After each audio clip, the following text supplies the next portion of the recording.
The Boston Celtics, not even 2 years ago, were NBA Finals champions and were looking like they were unstoppable in the East and on a collision course with the Oklahoma City Thunder.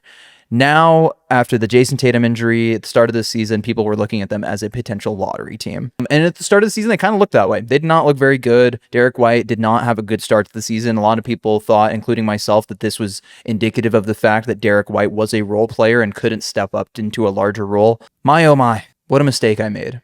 That is my fault for doubting bald Jesus, Derek White. Derek White, Jaylen Brown, Peyton Pritchard, Neemias Queta, this entire team. And yes, Neemias Queta, because that dude has been playing the center role extremely well for the Boston Celtics.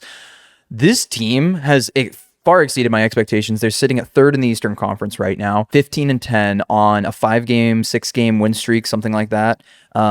They've won all 4 games this last week. The Boston Celtics look like a team that is a piece away from being a championship contender in a lot of ways. And that piece is potentially on a timeline to return by March, April in Jayson Tatum. Corby, in your personal opinion, do you believe the Boston Celtics, or rather Jayson Tatum, should try to return to the Boston Celtics this season as soon as possible, and will doing so make them contenders? I do believe Jayson Tatum should try and come back if he is 100%. And if he comes back while they're 100%, yes, they have a slight chance at making the NBA Finals. But I still think, even with this Boston Celtics team being as good as they are, this team is not ready. They are not the 2024 Celtics who won the championship. They are not the 2025 Celtics who probably should have if it wasn't for injuries and you know, the Knicks being who the Knicks I don't know about should have won the championship, because I mean, they were the best team in the East. yeah, but OKC was still, waiting for in the finals. Sure. But then, and the Pacers were, let's give credit to the Pacers. The Pacers were playing like the best team in the East at that time. I'll give them credit, yeah, but like talent-wise, it should have been the Celtics. Should have, but also judge it off the performance at the time. The Boston Celtics saw that Jayson Tatum had this big Achilles injury and said, hey, let's ship everyone out and let's have a rebuilding year. Mm-hmm. They traded Porzingis for essentially nothing. I don't even remember who they got. They traded Drew Holiday for Anthony Simons and like whatever. And the Celtics are just unfortunately exceeding expectations. I do think they have a shot, and that's good. And if Jayson Tatum comes back, they can still make the NBA Finals. But the team isn't ready. They don't have a big man. If they really want to contend, and maybe what I'm trying to say is if they are to rush Jayson Tatum, then they need to buy big at the trade deadline. I just don't know how many good bigs are available, because this team is on fire, second in offense in the whole league, which is very Boston Celtics-esque. But they're doing it without Jayson Tatum. When Jayson Tatum comes back, you think they're going to be the best offense in the league. I think, right? Is it right now the Rockets?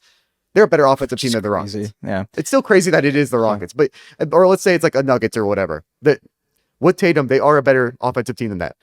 But the way that they won the championship was through defense, 1 through 5 being elite defenders. They had a Drew Holiday on their team. They still have a Derek White. But they don't have that right now. They have Anthony Simons as a backup. They have Peyton Pritchard as a starter. I think Peyton Pritchard is a starter caliber player. He is a legit, I think right now he's probably like 17 points per game this season on like 5 assists or whatever. I think on a different team, he could be a 20-7 kind of guy.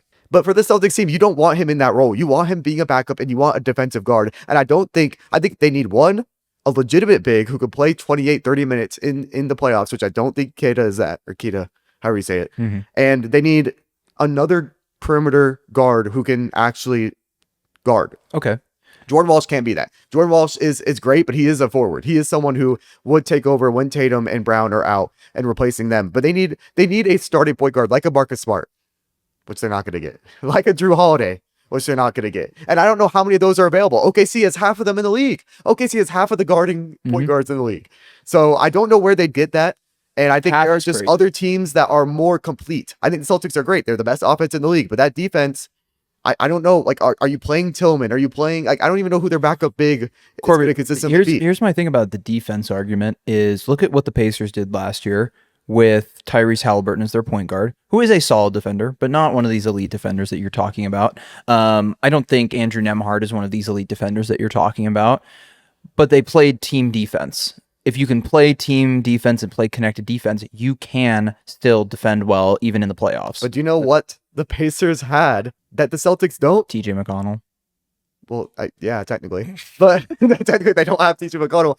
a defensive big. It's so much easier to guard when you have a big, when you have an Al Horford, when you have a Kristaps Porzingis, who even if he's not a good one-on-one defender, if you have a rim protector, and I know I think we were talking about, you think rim protection is overrated.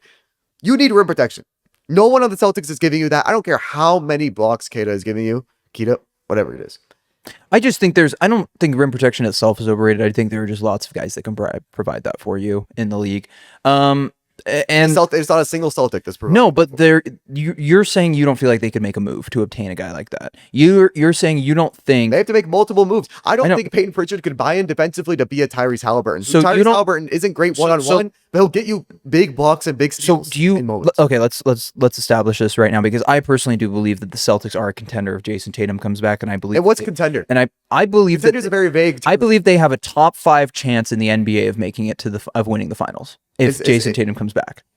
Is that worth Jayson Tatum potentially coming back a little too early? I don't think he needs to, given how they're performing right now. I think his return timeline has been March, April for the last month and a half. And if he just sticks on that timeline and comes back in April, yes, absolutely. I think it's worth it. What do you think? Do you think the Celtics are a top 6 seed? If you had to predict right now, without Jayson Tatum playing the rest of the top 6 seed, so number 1, number 2, probably Pistons. You believe in the Magic? I believe in the Magic. So the Magic, Pistons, Magic. I'm assuming you have Knicks as a lock. I have Knicks as a lock. I have Pistons as a lock. I have Magic as what I think will be.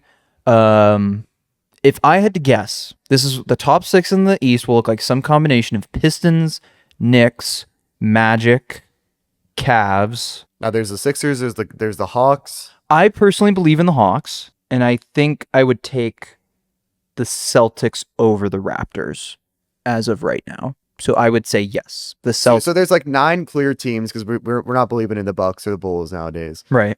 So the 3 play-in teams you think it is the Sixers, Heat, Bucks, Raptors. I think the Raptors will be the 7th seed. Wow. So you think without Jayson Tatum, the Celtics are better than the Raptors? They're better than the Heat. They've been showing it this season. I mean, so far they're 1 game back. And I know the Celtics are on a heater right now. They're one, but the Heat have not had Tyler Hero, but this is assuming the Heat are healthy. We're not assuming that they're healthy, but they are. But the Heat, players, since getting healthy, have been worse. I mean, not really. Tyler Hero came back, they've been worse record-wise. I mean, Tyler Hero's only played. He didn't play the last 2 games, so the Heat lost their last 2 games, and they lost the game before that too. So they've lost their last 3. So they lost the last 3. Hero only played in the first one. That's fair. Hero's been playing great. So you would just think that the rest of the Heat players are going to catch up. You'd hope. The thing is, I think Jaylen Brown is a better player than Tyler Hero. I don't think that's a crazy take. Obviously, Bam Adebayo and Derek White are 2 very different players. I think they both serve their roles extremely well. I feel like they're 2 of the best fitting guys in their roles in the NBA. And I would take Bam over Derek White. But then after that, the Miami Heat do have some unknowns when it comes to their roster. Keloware Ware is obviously great, but his minutes have been extremely weird in terms of whether he's getting 25, 30 minutes a game or whether he's getting 15 a game. And I believe more in a Peyton Pritchard than I would in a Jaime Jaquez at this point in time.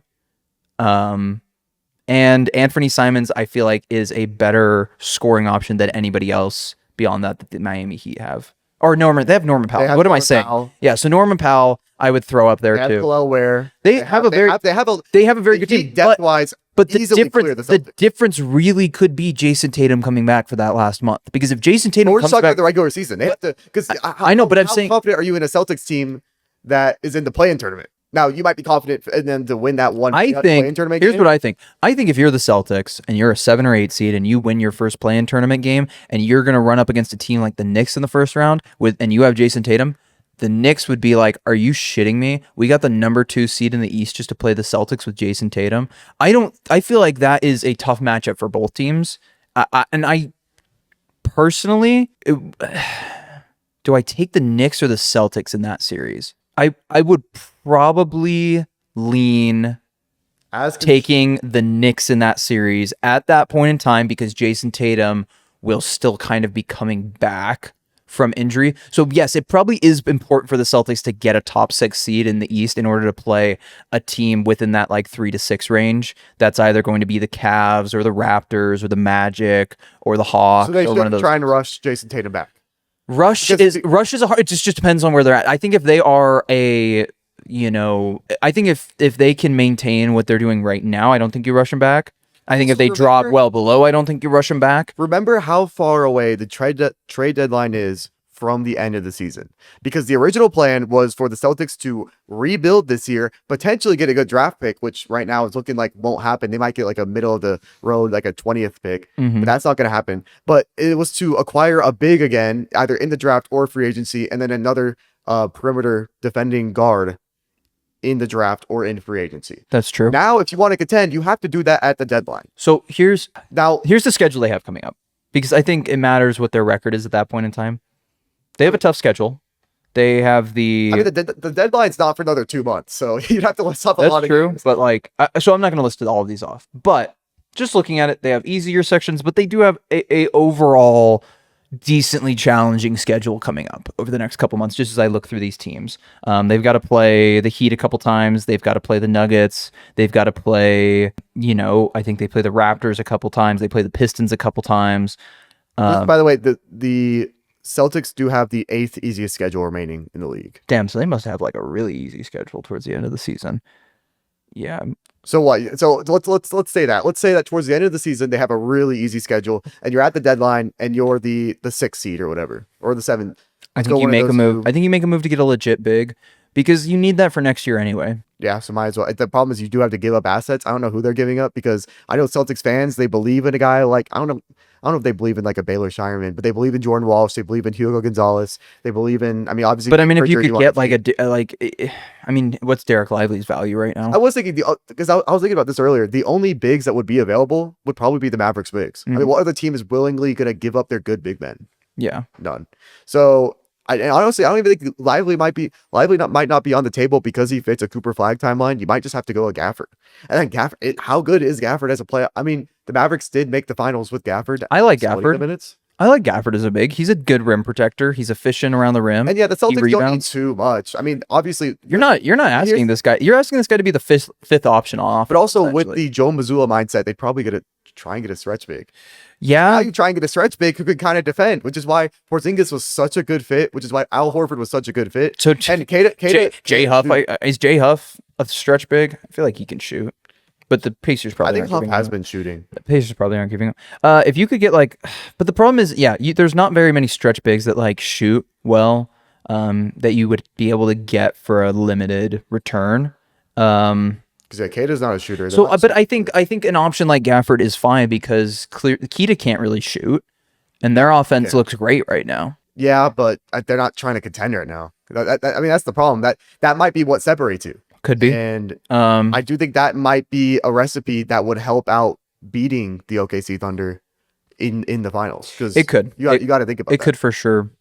So I don't know. Yeah. I personally just think the Celtics aren't ready. I think it's a mistake, actually. Like, it's obviously great winning games, and they're winning so many games that it's not like a Bulls where you're like 500 and it's like, oh, I don't know what to do. They're winning so many games. So now you're at a point where you kind of have to contend, but I think it probably would have been better if they weren't as good. Let me ask you a question, because we had this conversation the other day, not on the pod, about how much getting to the finals matters for different fan bases. Do you feel like you would have a different opinion if this wasn't the Boston Celtics? Like, let's say that this was the exact same team, exact same situation, but it was, you know, the Orlando Magic. Would you have a different opinion about going to the final, about a team having a chance of making it to the finals if their star player comes back? I probably would, because Jayson Tatum. Well, okay, the Orlando Magic do not have a player as good as Jayson Tatum. Mm-hmm. So I'm putting this in the lens of, you have to think long term of how you can make the finals, because a 1-year finals run does mean a lot more if you don't have that one piece. So I'm saying you take this entire Boston Celtics roster and you give it to the Orlando Magic fan base. I'd be saying the same thing. You feel like you'd be saying the same thing? I would. Okay. I'm just, I'm a personal believer that you need a good big to win an NBA finals. You need to be consistently good. Because I mean the Celtics, we're one quarter through the season. We don't actually know how But good there the are Celtics are. there are decent bigs out there. I feel like Claxton is a guy that you constantly hear floating around in trade rumors all the time. Derek Lively and Daniel Gafford are guys that are probably going to be somewhat on the trade block this coming deadline. But I don't think the Celtics are deep enough to give up good pieces. So I guess what you'd give up future picks.